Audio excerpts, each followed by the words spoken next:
आपण पाहत आहात ग्राउंड लेवलवरती एकजूट महाराष्ट्र न्यूज। शेवगाव तालुक्यातील लोळेगाव येथे आम्ही ग्राउंड लेवलवर आलो आहोत। ही आहे विठ्ठल डोंगरे यांची शेती आणि वस्ती। यांच्या शेतीमध्ये कमरे एवढं पाणी आहे। यांची कापूस सोयाबीन हे सगळं वाहून गेलेलं आहे। त्यांच्या वस्तीमध्ये घरामध्ये पाणी घुसलं असून त्यांच्या शेळ्या मेंढ्या आणि काही कळडं आणि काही कारोडी सुद्धा वाहून गेलेले आहेत। तसेच त्यांच्या घरामध्ये जे जीवनावश्यक वस्तू आहे अन्नधान्य ह्या सुद्धा वाहून गेलेल्या आहेत।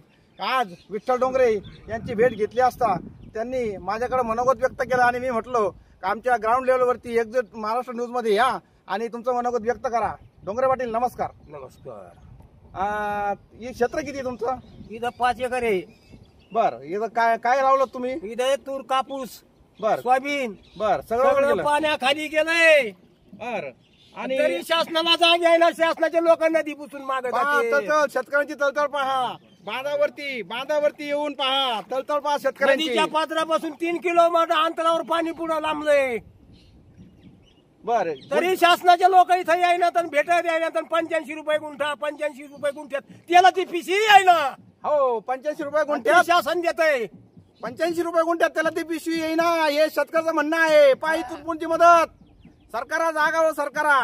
आणि तुमचं हे घरामध्ये वनशे पाटील आहेत तिकडं। बर इतकं कमळाला मतदान करून हे शासन दारात आहे ना, अरे काही रे व्हाय रे. ना पहा. काय मरायचं का, फाशा घ्यायच्या का शेतकऱ्यांनी? पहा शेतकऱ्याची तळतळ पहा। अरे शेतकरी राजा जगला तर सगळे जगतील, बाजारपेठ फुलल। शेतकरी गेला कामातून तर बाजारपेठ सुद्धा फुलणार नाही आणि रोजगार पण उपलब्ध होणार नाही। किरकोळ व्यापाऱ्यांचे धंदे होणार नाहीत। शेतकरीचा म्हणजे व्यापाऱ्याचा कणा हा शेतकरी आहे। आणि आज रोजी शेतकरीची हाल जागा हो, शासन जागा हो आणि तातडीची मदत द्या, तातडीची मदत द्या। एवढेच भेटूया पुढच्या बातमीपत्रात। जय हिंद, जय महाराष्ट्र।